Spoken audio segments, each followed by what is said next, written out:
আমরা আল্লাহর দরবারে একটি প্রশ্ন আশা করি।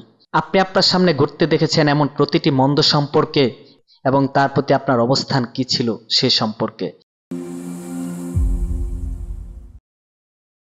ইয়া আল্লাহ, এটা খুব কঠিন প্রশ্ন। আমি মহান আল্লাহর কাছে আমাকে ক্ষমা করার জন্য এবং আমাদের বাকিদের ক্ষমা করার জন্য প্রার্থনা করছি। একটি প্রশ্ন যা এতই ভারী যে কিছু সাহাবী এই হাদিসটি জানতে পেরে কাঁদতেন।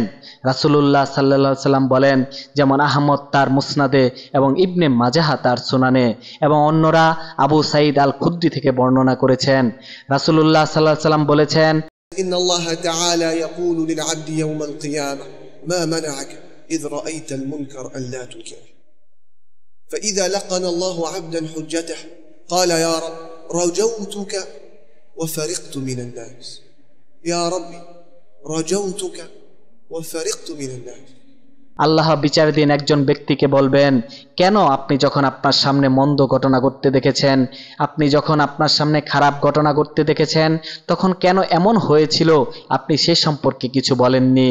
রাসূলুল্লাহ সাল্লাল্লাহু আলাইহি সাল্লাম বলেন, যদি আল্লাহ এই ব্যক্তিকে সঠিক জবাব দেওয়ার অনুমতি দেন, তবে এই ব্যক্তি বলবে, হে আল্লাহ, আমি আপনার উপর আশা করেছিলাম এবং আমি লোকদের ভয় করতাম। তিনি সৎ ছিলেন। হে আল্লাহ, তোমার প্রতি আমার আশা ছিল এবং আমি লোকদের ভয় করতাম। অন্য বর্ণনায় রাসূলুল্লাহ সাল্লাল্লাহু আলাইহি সাল্লাম বলেছেন, আবু সাঈদ রাদিয়াল্লাহু আনহু থেকে বর্ণিত, লা ইয়ামনা'আন্না রাজুলান হাইবাতুন নাস মিন আন ইয়াকুলা বিহাক্কিন ইযা আলিমা। সত্য কথা বলা থেকে কেউ যেন বিরত না থাকে। ভয়ের কারণে সত্যটা জানার পর কেউ তার ভয়কে সুযোগ দেওয়া ঠিক নয়।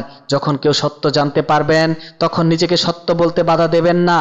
আবু সাঈদ সাহাবী, এই হাদিসের বর্ণনাকারী, তিনি এই কথা শুনে কাঁদলেন এবং তিনি বললেন, قد رأينا والله أشياء فحبنا أن نتكلم।